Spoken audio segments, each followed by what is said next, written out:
ត្របត់បន្ជុំម៉ែចំណាំតែជួបជុំ10ឆ្នាំកន្លងកាលពីកូនមិនទាន់ធំចង់ជួបកូនពេកម៉ែសុកចិត្តលើកដៃសុំអាកូនណាមកបានទេម៉ែយំលើកជង្គង់ខែបនបាក់រៀនម៉ែនឹកកូនខ្លាំងណាស់ជួសរោមក្រំក្នុងម្ដាយលេបថ្នាំសះរោគៀបៀមានវ័យម្ដាយកាន់តែចាស់ម៉ែទៅទាំងសម័យថាកូនមកលេងពេញផ្ទះម្ដាយស្ទើរតែដួលម្ដាយស្លុតស្មារតីបើចំណៃពេញមាត់ធ្លាប់ចិត្តចាំរតល់ដៃបាត់ជាងក៏ហមងាក្បាលមិនទាន់ជ្រុះបល័យដល់ដឹងក្តីធ្វើបាបម៉ែលេងដឹងបាបលេងដឹងបនលេងដឹងគុណលេងដឹងកម្មតែមិនឡោអត់សាសនាបគាត់នៅរស់ចោះចំណាំពីដែលចាស់ផ្ដាំហើយចំណាំទុកចោះធ្វើបាបអ្នកមានគុណប្រយ័ត្ននៅរស់ចោះឈ្មោះនៅពេលដែលទឹកដល់ចំមោះឲ្យមិននឹកឃើញដល់ម៉ែមានចាំដែរឬតែការធ្វើបាបគាត់អត់លហើយដល់ខែ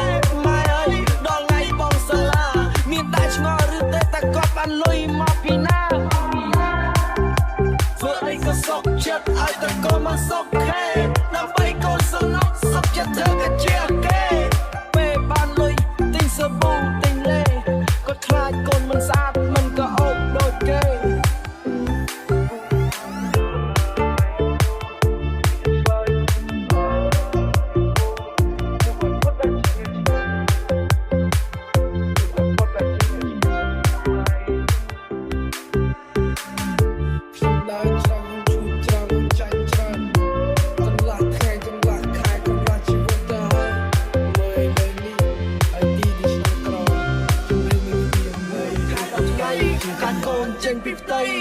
ថ្ងៃដែលម៉ែពិបាកបំផុតខំប្រឹងអត់ធ្មត់ខំប្រឹងតាប់ដៃដឹងហាមចុងក្រោយប្រសុទ្ធស្មារតីសលេងភ្លេងយំទៅចែកកំណើថ្មីពាក្យថាជោគជ័យនឹង Happy Birthday ក្លែងមកម៉ែឈឹមហូរទៅទេកូនកាត់ហើយម៉ែឈ្នះហើយមកទៅមកកូនយើងដែលម៉ែវាដល់ហើយនឹង20ឆ្នាំក្រោយស្នឹងទៅវាត្រឹមត្រូវជារកខំហាត់ស្ដាប់បង្កប់ម៉ែឪមកបង្កើតរឿងអាស្រ័យចូលមកគ្រួសារខំប្រឹងរៀនសូត្រមិនទៅកិច្ចសាលាគេ56គ្រឿងញៀនយ៉ាមកបើសិនជាវាជីផអនាគតភ្លឺខ្លាបើសិនជាវាកិច្ចខំលំតារានឹងគេគាត់ដែលយើងខំចិត្តវិញបានការរៀនញៀនញ៉ាំអីរែកខ្សែសូវស្លាញ់ចំណាកូនវិញជីម៉ូតូដូចប៉ុណ្ណឹង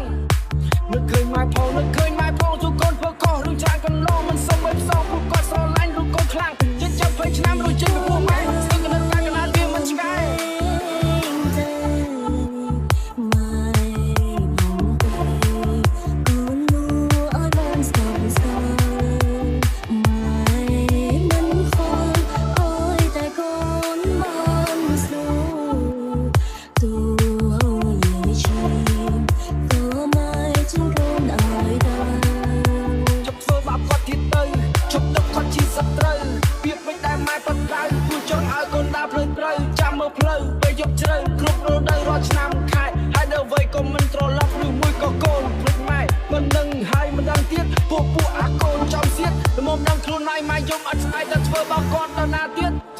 ស្បាយប្រមាណដងធ្វើឲ្យគាត់ជុំប្រមាណលានដងចុះធ្វើឲ្យគាត់សៅមកទៅលោកគាត់កំពុងតែចាំមើលផ្លូវអាកូនណាហើយនៅណាម៉ែនឹកឯងម៉ែចាំឯងនឹកឃើញផងផ្ទះសំបែងទូហួងហែងទូជេស្ដីជេទៅហៅមកនៅតែប្រណីទូលីងរៃស្វិតក្របផ្ទះអ្នកម្ដាយមានគុណគឺជាព្រះក្នុងផ្ទះ